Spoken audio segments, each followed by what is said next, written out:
Roberto e Lorival, eu vou propor a vocês a nossa troca de assunto, conforme já anunciado. Nós vamos falar agora dos protestos no Irã.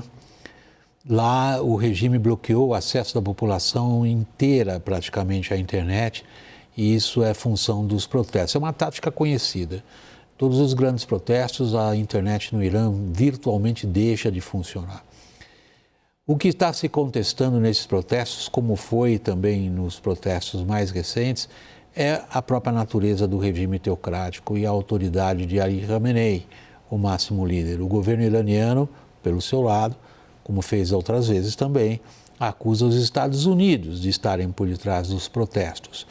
Donald Trump fala em, aspas, intervir se houver mortes de manifestantes em grande número. Vamos à reportagem. Imagens dos últimos atos no Irã mostram multidões parando o trânsito nas ruas, confrontos com as forças de segurança e incêndios na capital Teherã e em diversas cidades pelo país. O bloqueio das autoridades do Irã sobre o acesso à internet já dura mais de 24 horas. Iranianos não conseguem utilizar redes sociais e sites jornalísticos têm atualizado suas páginas de maneira mais lenta.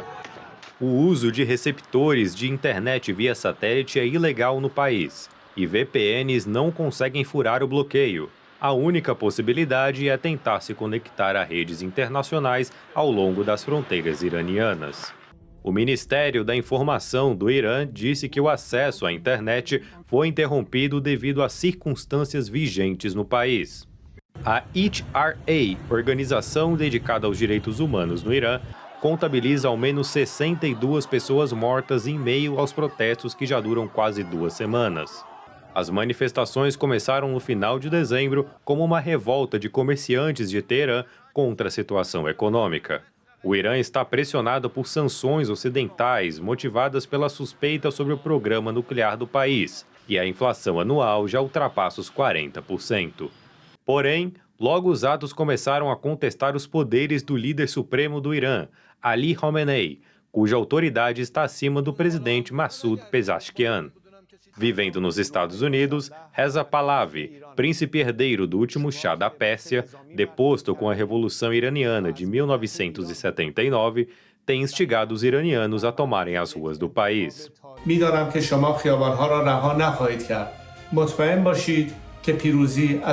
O ministro das Relações Exteriores do Irã, Abbas Arghich, acusou os Estados Unidos e Israel de transformarem protestos pacíficos em violência e tumultos com o intuito de desestabilizar o país.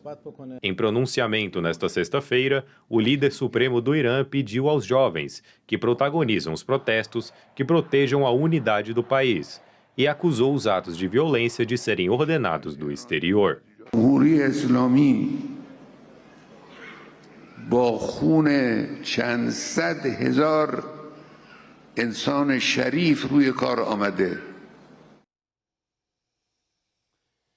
Eu me lembro deles gritando Bar América, Turutem Relab Islami, abaixo os Estados Unidos, viva a Revolução Islâmica. Eu cobri esse negócio em 1979.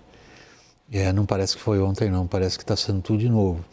Agora, o regime tem demonstrado uma capacidade bastante acentuada de esmagar protestos via uma repressão sem limites.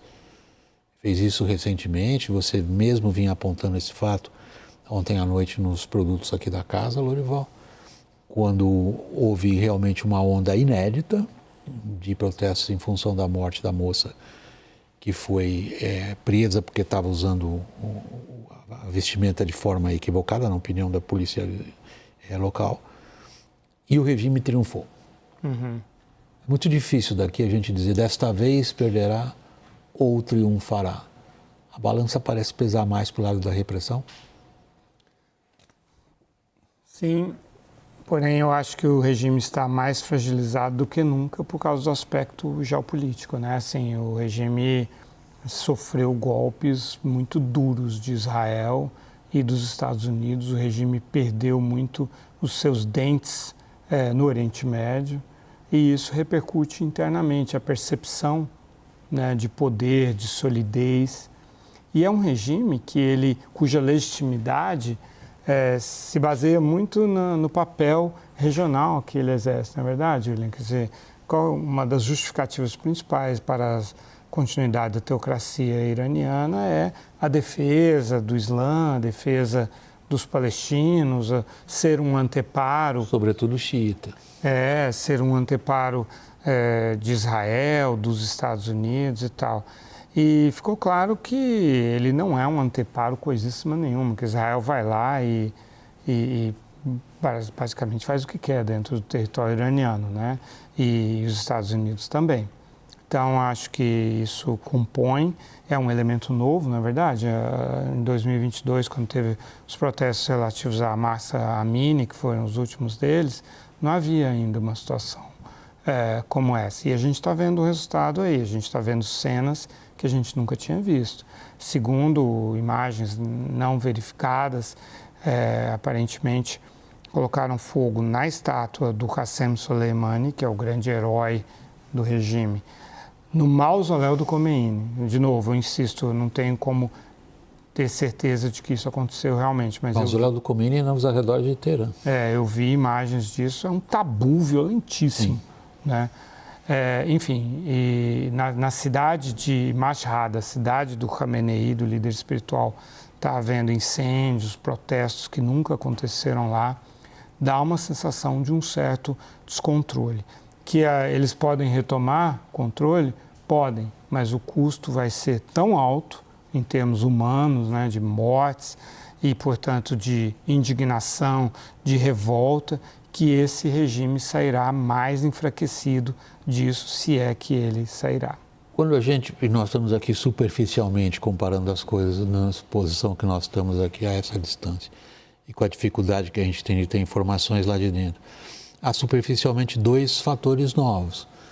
Um é esse que você está apontando.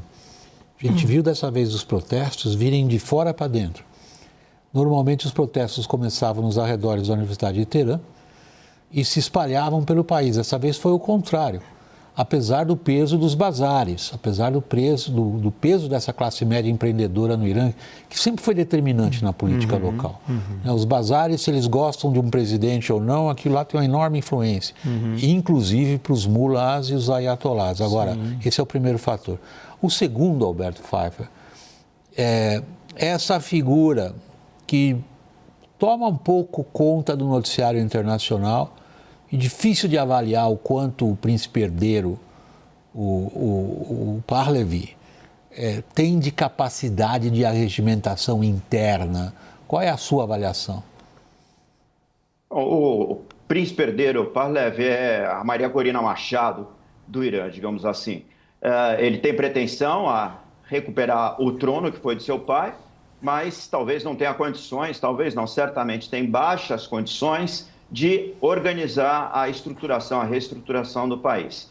O fato, William, é que o protesto é de escala nacional, quer dizer, várias cidades, várias províncias, há um enorme enfraquecimento da capacidade de contenção do regime, várias figuras de alta liderança militar, política, foram eliminadas nos últimos anos, o eixo da resistência comandado pelo Irã está esfacelado, Hamas, Hezbollah, Síria, os Houthis no Iêmen, isso também impede um fluxo de apoio ao Irã, vice-versa, né, de informação, de envio de dinheiro, há um estrangulamento financeiro, uma crise econômica, e após a guerra dos 12 dias, em que o programa nuclear iraniano sofreu pesados reveses, também a população percebeu o enfraquecimento, a dificuldade do regime se defender, além de províncias que representam etnias